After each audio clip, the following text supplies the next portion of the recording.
میرے دوست تو سمجھے گا نہیں، سوچے گا نہیں، بتا تو مجھے بتا، میں آپ سے پوچھتا ہوں یہ ذرا مجھے بتانا، پہلے عورتیں اچھی، اگر ایک عورت چاہے، میں ایک مثال دے رہا ہوں، ایک عورت چاہے تو اپنے مرد کے پورے دماغ کو بدل دیتی ہے، بولو غلط تو نہیں کہہ رہا ہوں؟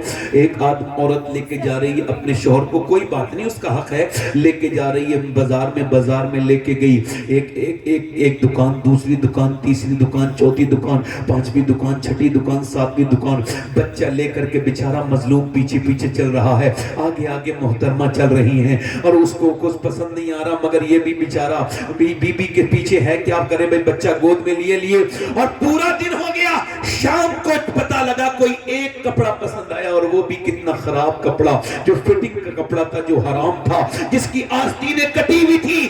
میں ایک سوال پوچھنا چاہتا ہوں پورے مجمع سے، اگر ایک پورا سوال کرنا چاہتا ہوں پورے مجمع سے، اگر ایک بی بی چاہے تو اپنے مرد کو پورا نواب گنج گھما دے، پوری بریلی کشپو بازار گھما دے، اگر وہ بریلی بازار میں لے جا سکتی ہے تو اپنے مرد کو نماز میں مسجد میں بھی تو بھیج سکتی ہے۔ اب جب وہی آدمی مارتا ہے، توڑتا ہے، گالیاں دیتا ہے، ہائے ہائے بڑی گالیاں دیتا ہے، بڑا بدتمیز ہے، وہ میری بہن اگر تو چاہتی اسے نمازی بنا دیتی، اس کے دل میں رحم آ جاتا، پھر تجھے گالی نہیں دیتا۔ عورت کو چاہیے پیسہ اچھا کمائے بس۔ اچھا یہ بتاؤ آپ، ارے آنے دو، راستہ چھوڑ دو، کسی کو ایسا مت کرو، آنے دو۔ دیکھو آپ مجھے پیسے نہیں بھی دو گے نا، واللہ مجھے تکلیف نہیں ہوگی، مگر بیٹھ کے سنو گے تو میں آپ کو مدینے میں جا کے دعا دوں گا، کیونکہ مجھے اس کرسی کا حساب دینا ہے۔ کیا دینا ہے؟ یہ میں بیٹھا ہوں، میں تو آپ کا نوکر ہوں، کسی لائق نہیں میں، اللہ نے مجھے یہاں بٹھا دیا، یہ میری تعریف کر رہے تھے، میں تو کسی لائق نہیں، بڑا خراب انسان ہے، بس اللہ اس کا جواب دینا ہے۔ نوجوانوں میں اسے مذاق نہیں سمجھ رہا ہوں، میں نے اپنے باپ کو مرتے ہوئے دیکھ لیا، تایا کو مرتے ہوئے دیکھ لیا، کتنوں کو ان ہاتھوں سے دفن کر دیا قبر میں، کیا مجھے مذاق لگتی ہے؟ تو نا آج کسی کو لگتی ہے تو سنیں، پہلے عورتیں اچھی تھیں، کہاں گئیں وہ میری بیٹیاں، میری بہنیں، وہ بزرگ بڑھیاں کہاں چلی گئیں، یہ سادہ سادہ قرآن پڑھاتی ضرور تھی مگر عورتوں کو دیندار بنا دیتی تھی، کہاں گئے وہ ماحول، کہاں گئی وہ قرآن پڑھنے والیاں، جب فجر کے بعد قرآن کھولتی تھی تو گھر میں رحمتیں آتی تھی، اب فجر کے بعد تو سب سوئے پڑے ہیں، دوپہر کے بعد میاں کے بعد چلو برکت کا تعویذ دے دیں گے، گھر میں برکت نہیں ہے، لے جب برکت کے فرشتے آئے تھے تو سو رہی تھی، تیرا شوہر بھی سو رہا تھا، دنیا کے سارے میاں کے تعویذ لے کے آ جاؤ، گھر میں برکت نہیں ہوگی جب تک میرے نبی کا قرآن نہیں پڑھا جائے گا۔ شارٹ کٹ راستہ دیکھ رہے ہو، عورتوں نے چاہا، ادھر دیکھو، عورتوں نے چاہا تو مردوں کو بدل دیا، بولو۔ ہمارے یہاں ایک عورت آئی، آ کر کے اس نے دیکھا میرا آدمی قرآن پڑھا ہوا نہیں ہے ہمارے گاؤں میں، تو اس نے اپنے آدمی کو 4 سال کے اندر ناظرہ قرآن پڑھا دیا،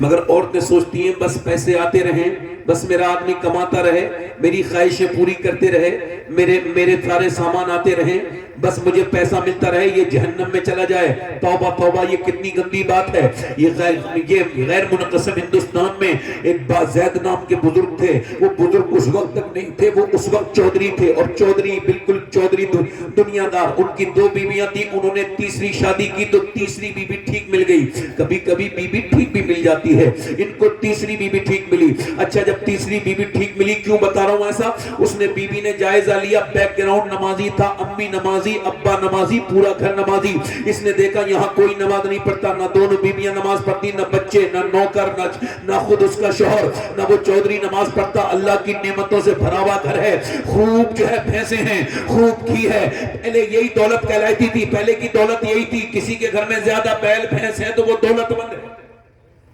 ایک تو دولت تھی، اب پوری لمبی حویلی ہے اللہ کی نعمتیں سے، مگر کوئی نماز उसने सोचा कि नमाजी कैसे बनाना है, दिमाग में आइडिया आया, उसके दिमाग में तरकीब आई। तरकीब सुनो, उसने नौकर से कहा आप दूध लेके जाते हो शाम को मेरे आदमी को? कहा। अच्छा वो बैठक में सोता था, 3 बीवियां थी मगर सोता बैठक में था। पहले के लोग बड़ी शर्म हया वाले होते थे। अच्छा जब वो गया अपनी बीवी के पास, अपनी बीवी अपने शौहर के पास गई, नौकर से बोली तुम दूध लेके नहीं जाओगे, आज से मैं दूध लेके जाऊंगी। लेके गई, कहा हुजूर लीजिए दूध पी लीजिए चौधरी साहब। अब चौधरी ने देखा कि मेरी तो 2 बीवियां हैं और नौकर चाकर भी है, वो कभी नहीं मेरी बीवियों ने कहा दूध पिलाने को, ये मेरे नौकर लेके आते हैं, तुम क्यों दूध लेके आई हो? मुस्कुरा के बोली मेरा ज्यादा हक बनता है आपकी खिदमत का, आप मेरे सरताज हैं, मेरे शौहर हैं, लीजिए आप दूध पी लीजिए। तरीका तो देखिए जरा, लीजिए आप दूध पी लीजिए। उसने दूध पिया, कहने लगी हुजूर मैं आपके पांव दबाना चाहती हूँ। मेरे सरताज। कहा क्यों? कहा अपने अब्बा के दबाती थी पांव, अब अब्बा के यहाँ से आ गई तो अब आपके दबाऊंगी, जरा इजाजत दे दे। तो फिर औरत ने पांव दबाने शुरू कर दिए। वो जानती भी थी, मैं भी जानता हूँ पांव दबाने, पांव में कुछ रगे होती है, ठीक से दबाओ तो बंदे को बड़ा रिलैक्स फील होता है। उसने बड़े अच्छे से पांव दबाए। लहीम शहीम चौधरी था, मोटा ताजी। उसने जब पांव दबाए तो मियां उसे सुकून हुआ, रिलैक्स फील हुआ और फिर नींद की आगोश में जाने लगा। बोली हुजूर आप सो रहे हैं, मेरे सरताज चौधरी साहब सो रहे हैं और अब मैं जा रही हूं, मुझे भी नींद आ रही है, अगर इजाजत दें तो सुबह फजर की नमाज में उठा दूं। एक तो चौधरी, दूसरा मर्द, दो तकब्बुर की बातें उसके अंदर। तो तू मुझे समझाएगी? भगा दिया, भगा दिया मगर दिल नहीं टूटा। अल्लाह वालों का दिल, अल्लाह वाले जब तक अपना मकसद पूरा नहीं करते जाते रहते हैं। एक नबी को देख के लोगों ने अपने कानों में उंगलियां रख ली, हम तेरी बात सुनेंगे नहीं। वो नबी खड़ा हो गया अल्लाह का, कहने लगे तुम जब अपने हाथों में से, अपने कानों में से हाथ निकालोगे मैं तब सुना दूंगा। बोलो कितने दिन में निकालोगे? मैं इंतजार करूंगा। अल्लाह वालों की बेइज्जती होती नहीं। उसने उसको डांटा और डांटने के बाद वो औरत तो चली गई। उसके बाद दूसरे दिन भी आई, लोग समझते थे ना आई दूसरे दिन भी दूध लेके आई। उसने कहा फिर तू आ गई, फिर तू नमाज के लिए कहेगी? कहा ना चौधरी आप पहले दूध तो पी लीजिए, मेरा हाथ क्यों छीन रहे? दूध पिलाया, उसकी बोली पांव दबा दूं? कहां? फिर उसे मजा भी पड़ गया था। उसने पांव दबाए, दबाते फिर सोने लगा। उसने हिम्मत करके कहा देखो गुस्सा मत करना चौधरी साहब, अगर कहो तो सुबह फजर में उठाऊं। उसने आओ देखा ना ताओ, ऊंची पहले चारपाइयां होती थी, जोर से उसने लात मारी, ऊपर से जब नीचे गिरी तो मुंह फट गया, होंठ फट गए, मुंह से खून के कतरे नीचे को गिरने लगे, मगर एक लफ्ज उफ तक नहीं कहा। मैं तो तुम्हें नमाजी बनाना चाहती हूँ, तुम मुझको मार रहे हो, तोड़ रहे हो, एक लफ्ज नहीं कहा। उठ गई और उठ के रोती भी मियां बर्तन उठाते हुए चली गई, मगर फिर भी आती रही, गालियां खाई, रोज गालियां खाई, आती रही जाती रही। 1-1.5 हफ्ता गुजर गया तो चौधरी बोला रोज क्यों आती है? तू चौधरी की बेटी है, तेरा बाप चौधरी है, इतने बड़े घर की, मैं मारता हूं गाली देता हूं, आखिर तू क्यों आती है? क्या मतलब है तेरा? रो के बोली चौधरी बात यह है कि मैं वफादार हूं, गद्दार नहीं हूं, नमक हराम नहीं हूं, नमक हलाल हूं, तेरा नमक खाती हूं। अगर तुम जहन्नम में जाओगे तो अच्छा नहीं लगेगा। मेरे नबी फरमाते हैं जब बेनमाजी मरेगा तो इतनी प्यास लगेगी, अगर 7 समंदर का पानी भी पी ले तो उसकी प्यास नहीं बुझेगी। जो अपने रब के सामने झुका नहीं, जो उसने अपने रब को रब नहीं कहा, ऐ चौधरी जो नमाज नहीं पढ़ेगा कयामत के दिन फिरौन के साथ उठेगा, नमरूद के साथ उठेगा। ऐ चौधरी तुझको इसी वजह से आती हो, तू बेनमाजी तो मेरे बच्चे भी बेनमाजी, और अगर मेरे बच्चे भी बेनमाजी बने तो वो जहन्नम में जाएंगे। मैं माँ हो के कैसे पसंद कर लूं कि मेरे बच्चे बेनमाजी हो? रो के बोली यही लालच है और कोई लालच नहीं है। चौधरी रो के बोला अरे मेरा तूने दिल बदल दिया, तू सुबह को नहीं आएगी, अब मैं तुझको सुबह को उठाऊंगा। सुबह को चौधरी मैं उठाऊंगा। चली गई, सुबह को चौधरी ने उठाया, कहा चलो नमाज पढ़ लो, फजर का वक्त है। दोनों मियां बीबियों ने वुजू किया, चौधरी सजदे में गया, मगर औरत ने बड़ा अजीब सजदा किया। सर सजदे में रख के बोली मालिक पिटी कुटी हूँ, गालियां खाई है, तब मेरा आदमी यहाँ तक आया है। मेरे मालिक इसका दिल बदल दे, झुकाना मेरा काम था, अपना ना तेरा काम है। मेरे मालिक इसका दिल बदल दे, ए मेरे मालिक मैं कमजोर औरत हूँ, इसका दिल बदल दे।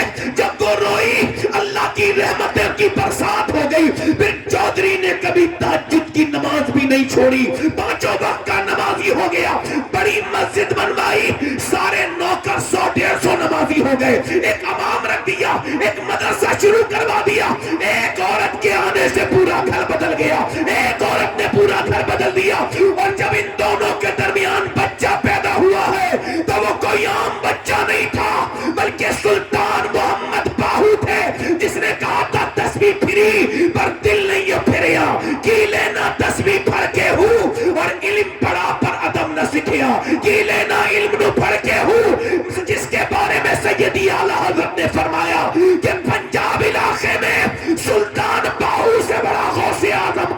नेक कोई नहीं आज तक पैदा हुआ। तो जब माँ बाप नेक होते हैं तो बच्चे अल्लाह के वली और सुल्तान बाहुबली